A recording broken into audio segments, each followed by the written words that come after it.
Բարգավաճ Հայաստան կուսակցությունը չի հաղթահարում Շեմը, ազգային ժողով են անցնում 3 ուժեր, քաղաքացիական պայմանագիրը 64 մանդատով, ուժեղ Հայաստանը 29, Հայաստանը 12 մանդատով։ Փաշինյանը խորհրդարանում այսօր հայտարարել է, թե պատերազմի եռագլուխ կուսակցությունը ջախջախված է։ Եվրոպական հանձնաժողովի նախագահ Ուրսուլա ֆոն դեր Լայենը, Ֆրանսիայի նախագահ Էմանուել Մակրոնը շնորհավորել են վարչապետ Նիկոլ Փաշինյանին խորհրդարանական ընտրություններում քաղաքացիական պայմանագրի արձանագրած հաղթանակի առիթով։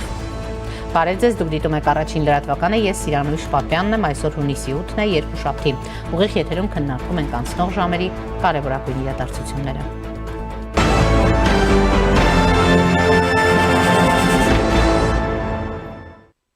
Բարգավաճ Հայաստան կուսակցությունը չի հաղթահարում Շեմը եւ չի անցնում խորհրդարան, այս մասին Facebook-ի իր էջում գրել է ազգային ժողովի նախկին փոխնախագահ Արփինե Հովհաննիսյանը, վկայակոչելով կենտրոնական ընտրական հանձնաժողովի նոր հայտնած թվերը։ Բանն այն է, որ այդ թվերի համաձայն Բարգավաճ Հայաստան կուսակցությունը ստացել է ոչ թե 4%, այլ 3.996% ձայն, հետեւաբար չի հաղթահարել Շեմը։ Արփինե Հովհաննիսյանը մասնավորապես նշում է, կենտրոնական ընտրական հանձնաժողովը հրապարակեց ընտրությունների նախնական արդյունքները։ Արդյունքում Բարգավաճ Հայաստան կուսակցությունը չի հաղթահարել ընտրական Շեմը։ Բանաձևերի կիրառման արդյունքում ազգային փոքրամասնությունների համար նախատեսված մանդատների բաշխում ու ձայների փոշիացում, ազգային ժողովում մանդատների բաշխումը կունենա հետևյալ տեսքը։ Քաղաքացիական պայմանագիր կուսակցություն 64 մանդատ, ուժեղ Հայաստան դաշինք 29 մանդատ, Հայաստան դաշինք 12 մանդատ։ Այսպիսով քաղաքացիական պայմանագիր կուսակցությունը միանձնյա ձևավորում է կառավարություն եւ ընտրում վարչապետ։ Միաժամանակ այն ապահովում է ազգային ժողովի падգամավորների ընդհանուր թվի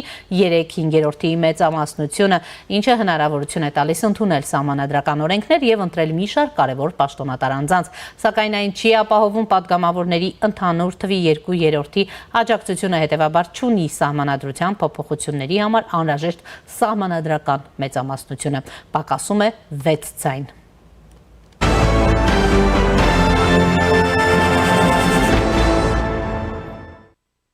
Վարչապետ Նիկոլ Փաշինյանը շնորհավորում է Հայաստանի Հանրապետության ժողովրդին 26 թվականի հունիսի 7-ի ընտրությունների արդյունքում հաղթելու համար։ Ժողովուրդը իր քվեարկությամբ տեր կանգնեց պետությանը, տեր կանգնեց անկախությանը, տեր կանգնեց ապագային, տեր կանգնեց խաղաղությանը, տեր կանգնեց Հայաստանի Հանրապետությանը, նշել է վարչապետ Նիկոլ Փաշինյանը խորհրդարանի մշտական հանձնաժողովի համատեղ նիստում 25 թվականի պետական բյուջեի հաշվետվության քննարկմանը։ Որ ժողովուրդը նաև իր կամքը հստակ արտահայտեց առ այն, որ պատերազմի եռագլուխ կուսակցությունը եւ նրան ուղեկցող քրեա օլիգարխիկ համակարգը պետք է արմատախիլ արվի Հայաստանի Հանրապետությունից եւ իհարկե սա լինելու է քաղաքական մեծամասնության եւ կառավարության կարևորագույն օրակարգերից մեկը, որը մենք պետք է իրականացնենք առանց հետաձգումների եւ շատ վճռական եւ հատուկ քայլերով։ Ուզում եմ նաև շնորհավորել քաղաքացիական պայմանագիր կուսակցությանը արձանագրած արդյունքի եւ հաղթանակի առիթով քաղաքացիական պայմանագիրը կունենա խորհրդարանական մեծամասնություն, ինչպես նաև կձևավորի կառավարություն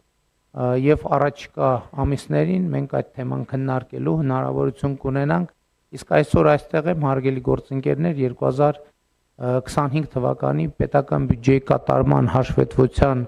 քննարկման առիթով եւ պիտի արձանագրեմ, որ 2025 թվականի արդյունքներով Հայաստանի Հանրապետության պետական բյուջեի եկամուտները կազմել են 2 տրիլիոն 886 միլիարդ 500 միլիոն դրամ, ինչը 2024 տարվա ցուցանիշից ավել է 307 միլիարդ դրամով։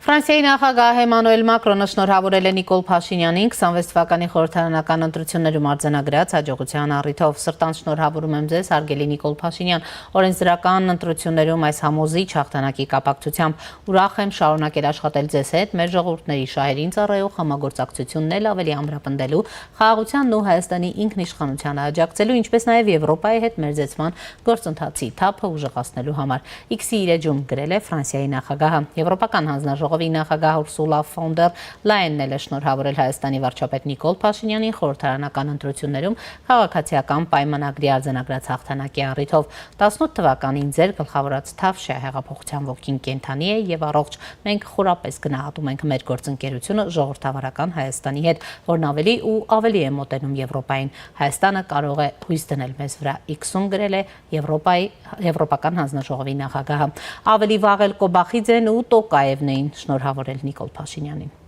Եվ այս պահին առաջինի տաղավարում զրուցելու եմ Գերագույն խորհրդի նախկին պատգամավոր Ազատ Արշակյանի հետ։ Բարև ձեզ, պարոն Արշակյան։ Շնորհակալ եմ հրավերն ընդունելու համար։ Բարև ձեզ, ես եմ շնորհակալ հրավերի համար եւ ես միանում եմ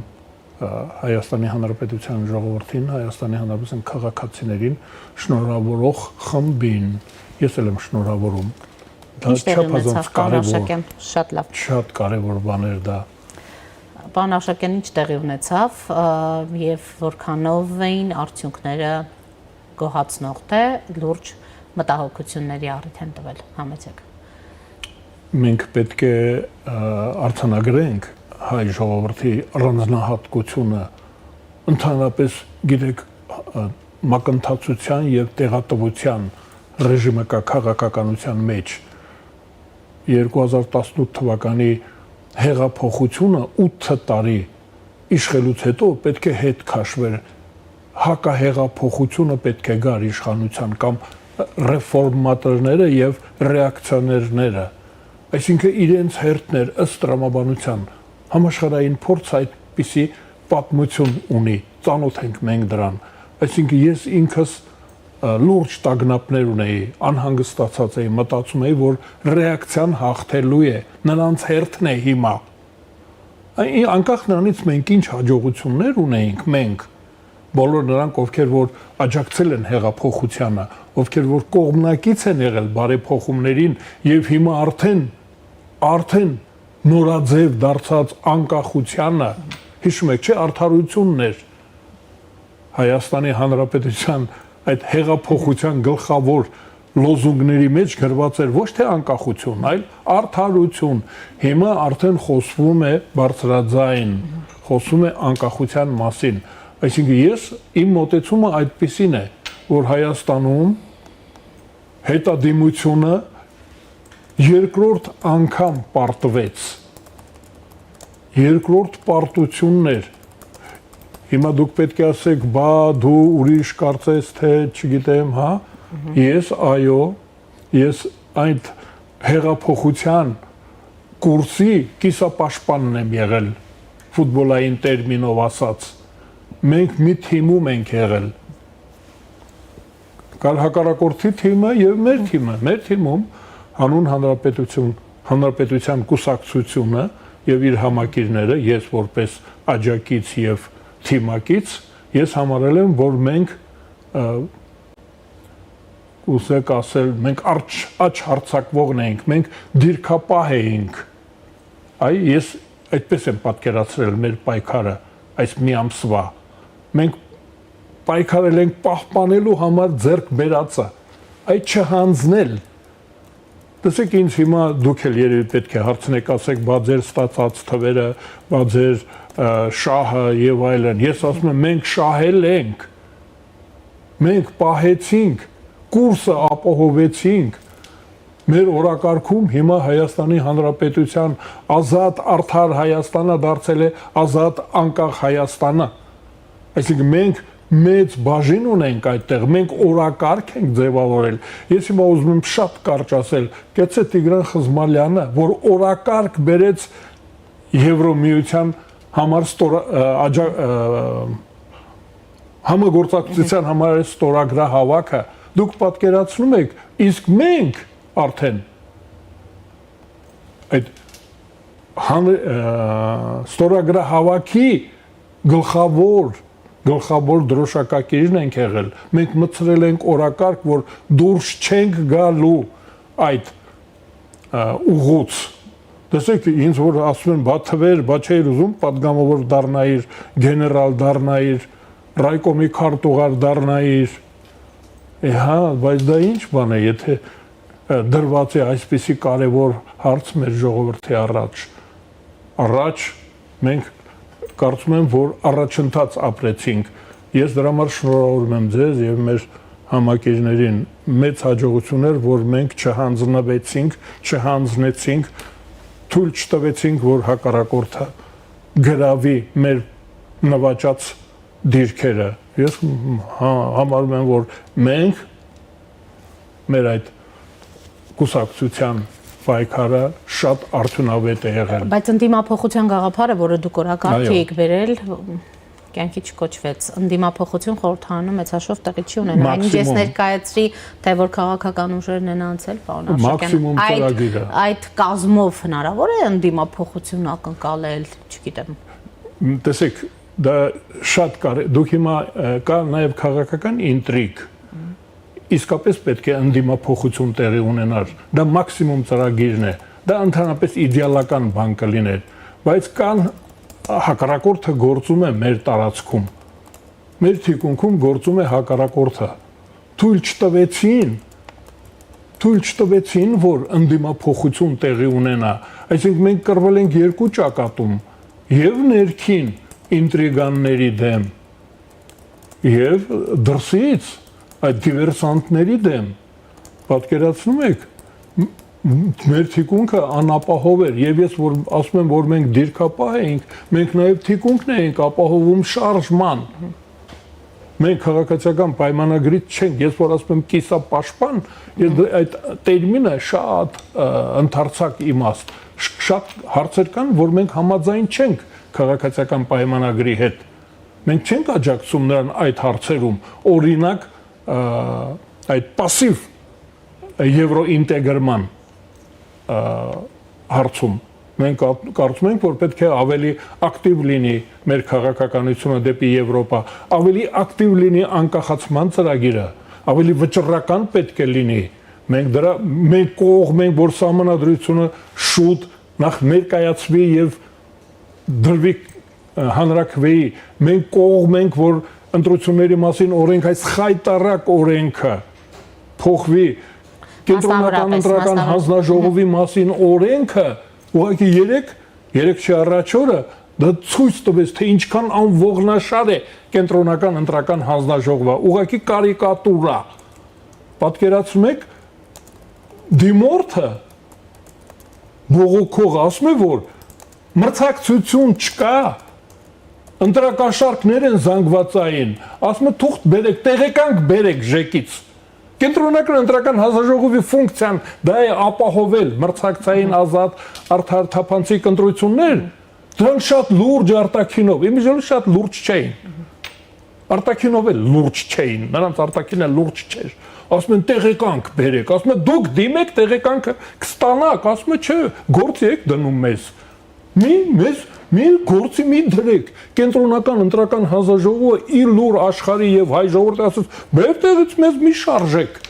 Հարմարավետ է այսպես գործի մի դրեք։ Այ մենք դեմ ենք այդպիսի կենտրոնական ընտրական հանձնաժողովի, համաձայն չենք քաղաքացիական պայմանագրի նշանակած այդ կենտրոնական ընտրական հանձնաժողովին, այդքան пассив, այդքան անտեղյակ,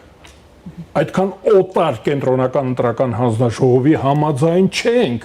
Կուսակցությունների մասին օրենքը 8 տարի գոյություն ունի, այդպիսի օրենքի հետ մենք համաձայն չենք, բայց մենք համաձայն ենք անկախությանը, մենք համաձայն ենք Եվրոմիության հետ համագործակցությանը, մենք տրիպի հետ համաձայն ենք,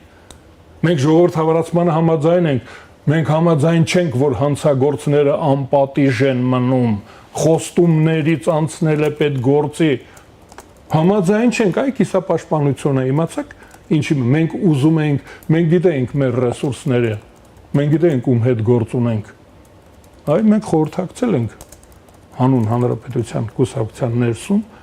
ես որպես հրավիրված մասնակցել եմ խորհրդակցությունը, գիտենք մենք ինչ ռեսուրսներ ունենք եւ ինչ արդյունքներ կարող ենք ստանալ, բայց հարց է դրված, կռվել թե չկռվել, մտնել պայքարի մեջ թե չմտնել պայքարի մեջ։ Արդյունքները այո, ասում ենք եթե այդ բազմաթիվ եթեները լինեն, ընդդիմափոխություն տեղի կունենա, այսինքն Հայաստանի իշխանությունը կազգայնանա, ազգայնացնել, ազատագրել Հայաստանի իշխանությունը օտար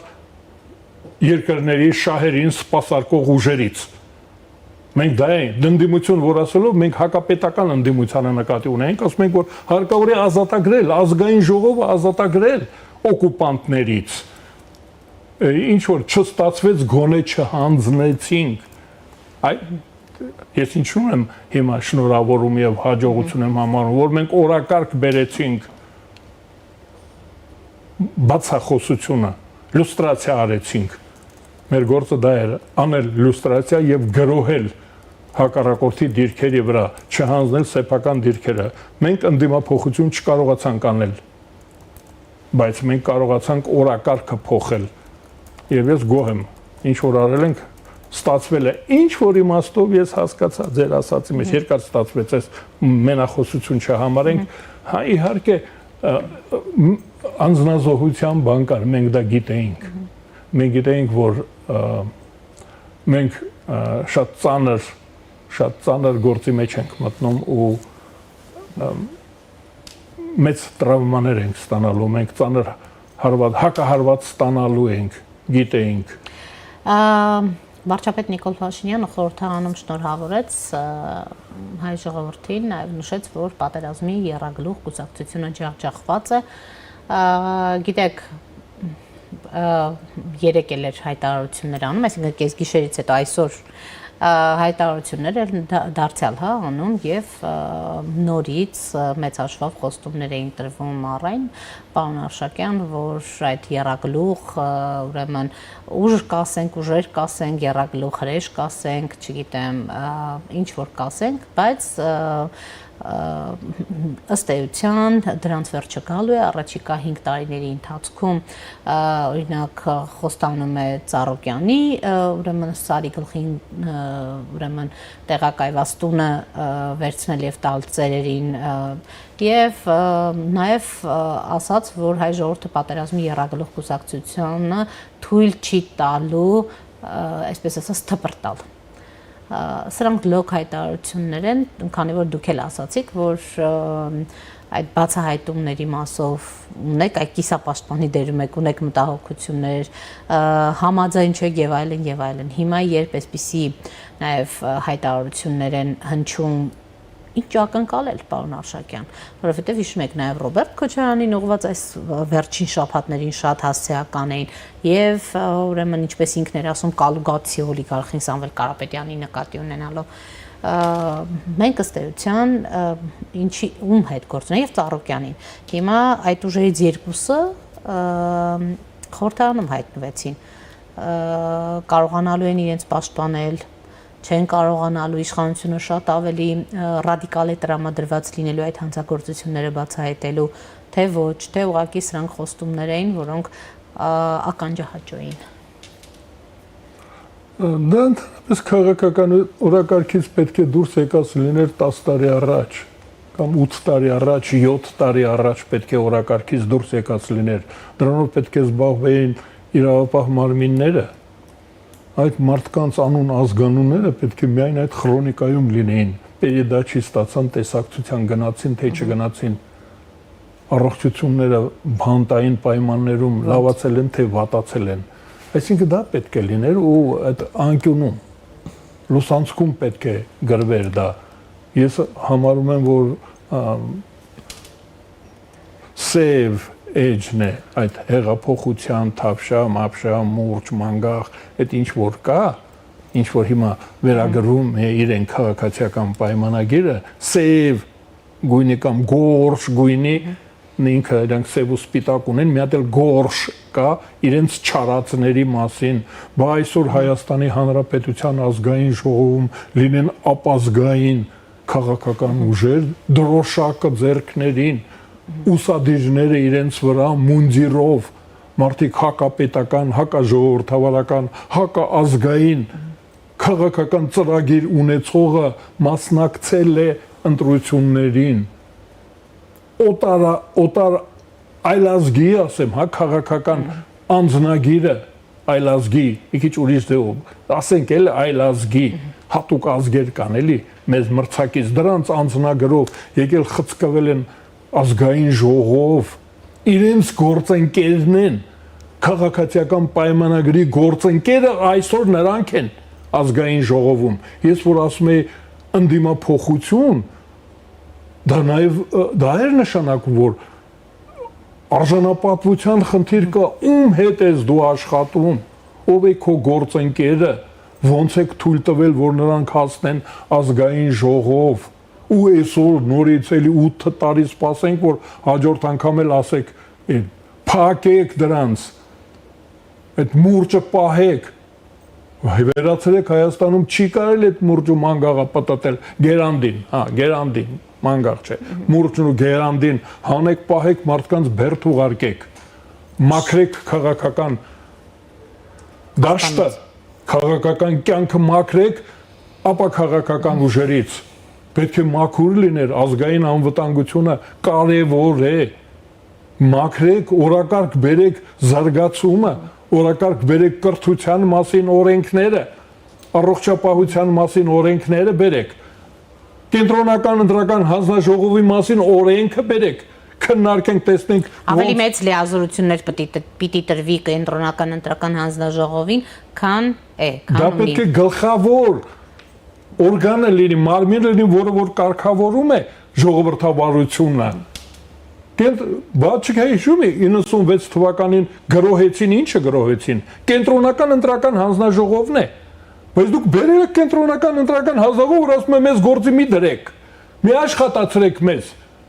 գլխացավ է, մենք պետք է չարչարվենք, որ դա է օրակարգը, օրենքը, ընտրությունների մասին օրենքը, դա ինչ խայտառակություն է, ինչքան թույլ լինես, այնքան քո շանսերը մեծ են ազգային ժողովում հայտնվելու։ Թույլ նկատի ունեք քաղաքականապես թույլ, ոչ նյութապես, եւ որքան թույլ լինես քաղաքականապես եւ հզոր լինես նյութապես, դա է խորհրդարանում հայտնվելու գրավականը։ Դա առանձին բան է նյութապեսը։ Հիմա խայտառակություն այդ ցանկը, որ նայում ես, ով ինչքանով է ձայնը առել, ձայնը առել են ազգային ժողովի ընդդիմությանը, փողը հաշվել տվել, վերցրել են։ Իմիջայլոց ցուցադրաբար առած է, այսինքն փողով առել են, Կադաֆիին դրա համար պատժեցին, Սարկոզին Ֆրանսիայի նախագահը ազատազրկվեց, դրա համար հենց ձայներ ծախելու, ձայներ առնելու համար մեր ազգային ժողովում հիմա օրենքով կարելի է առնել ձայնը, քվե առնել կարելի է, առել են, մարդիկ առել են, այ փողը հաշվել են Հայաստանի իշխանությունից մի կտոր առել են, այ կուսակցությունների մասին օրենքը, ընտրությունների մասին օրենքը թույլ է տալիս, թույլ կուսակցությունը կարող է հաջողության հասնել, ուժեղ միությունը դժվարությամբ է հաղթարում, ճիշտ հակառակը պետք է լիներ, 19 կուսակցություն, ես մասնակցել եմ այդ դաշնամուրի առաջ կանգնում ես ու չգիտես սի բեմոլ, դո դիեզ,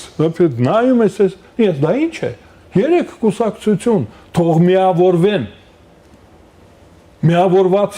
միավորված ուժերի անցումային շեմը պետք է լինի 10%,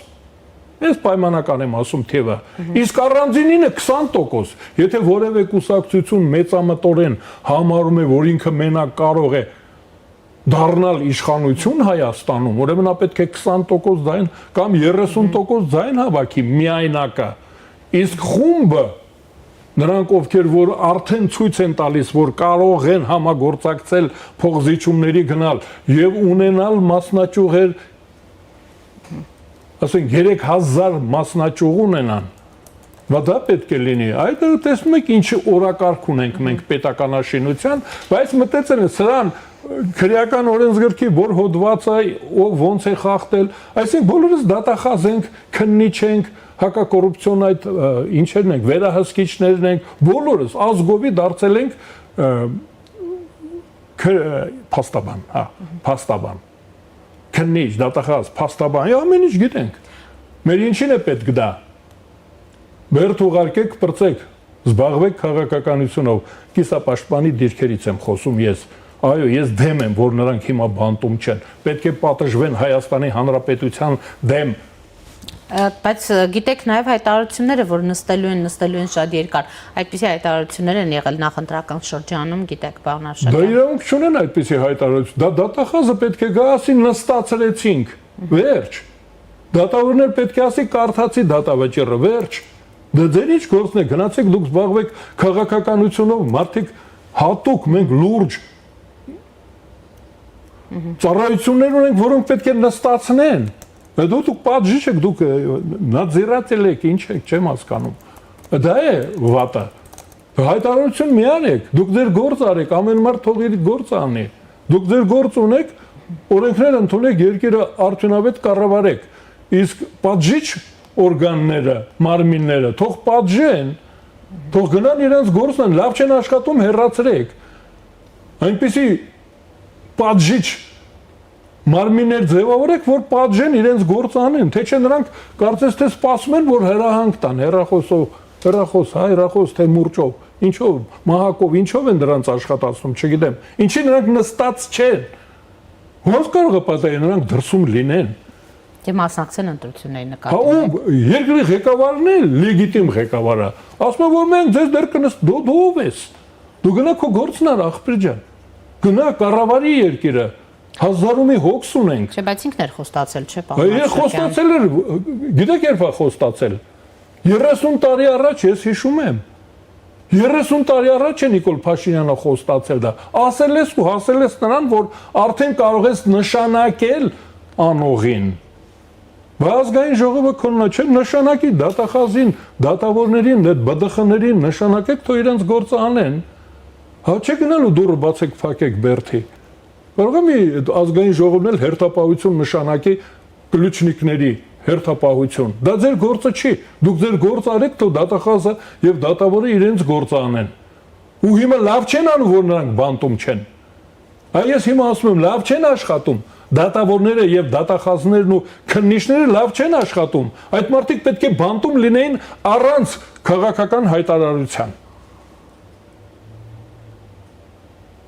Ես այդպես եմ կարծում։ Եվ ձեր ակնկալիքները առաջիկա խորհրդարան ըստ էության մենք որակապես այլ խորհրդարան չունեցանք, պարոն Արշակյան։ Բարգավաճը վերջին պահին տեսակ չհաղթարեց Շեմը եւ խորհրդարան որ ուժերն են ներկայացված լինելով։ Էլ գող փիսո, էլ քաչալշուն, բանավեճերի ու կռվի ականատեսը լինելու հասարակություն առաջիկա 5 տարիներին։ Հենց հիմա դա եմ ասում, որ զբաղվեք ձեր գործերով, այդ մարդկանց ուղարկեք բերդ։ Վերջ, նրանք պետք է բանտում լինեն եւ մարդասիրական օգնության կարիք զգան։ Մարդասիրություն, պետք է մարդու իրավունքների պաշտպանը գա, ասի, որ խնդրում եմ օրենքը մեղմացրեք։ Այդպիսի ազգային ժողովում այդ քրեականների մասին, պետական հանցագործության մասին, այդ շպիոնների մասին, միայն մարդու իրավունքների պաշտպանը պետք է գա, հատուկ հայտարարություն անի, որ ազգային ժողովը մեղմացնող օրենք ընդունի նրանց նկատմամբ, իսկ ընդհանրապես ազգային ժողովը պետք է զբաղվի իր գործով, պետականաշինությամբ, օրենքներ ընդունի, որոշումներ կայացնի եւ հաշվետվություն պահանջի կառավարությունից։ Մենք ուզում ենք հաշվետվություն լինի, հիմա ինչի մասին, որ դուք պնդում եք, ասում եք, ես հասկանում եմ այդ հանցագործների մասին, հաշվետվություն պետք է լինի, ոչ թե հայտարարություն, որ մենք դեռ դրանց կդատենք։ Ես ասում եմ, նախորդ հայտարարության մասին հաշվետվություն տվեք, նստած են թե չէ։ Փողերը վերադարձրել եք թե չէ։ Ես ավելին կասեմ, ընդհանրապես օրակարգում պետք է լինի ռեաբիլիտացիան։ Անդադ պատժելուց ենք խոսում, չէ՞, այդ մարդիկ թալանել են, կողոպտել են, սպանել են։ Այդ ռեաբիլիտացիա նշանակում է տուժածների հարցը պետք է քննվի հիմա, քննարկվի։ Հայաստանի Հանրապետության հասարակությունն է կորցրել այդ Ալիևի կադրերի գործունեության հետևանքով առանձին քաղաքացիներ, կորպորացիաներ ունեզրկվել են, կյանքից զրկվել են, արժանապատվությունից զրկվել են, հալածվել են։ Ազգային ժողովի գործը դա է, ռեաբիլիտացիա,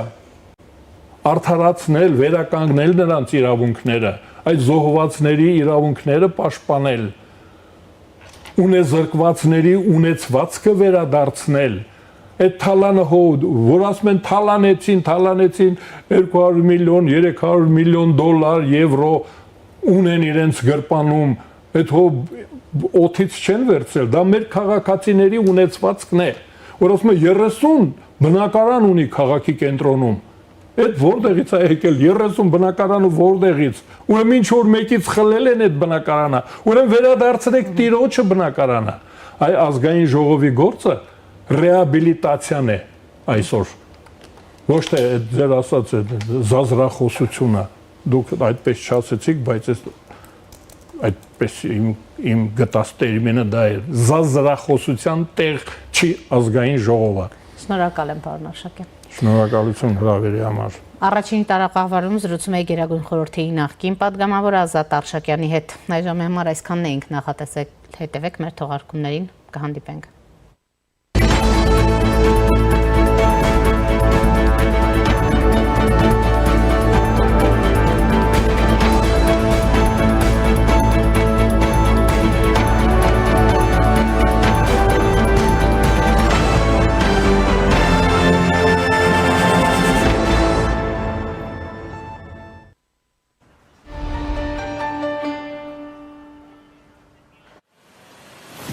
Քսանինը նորով փոխիր հինը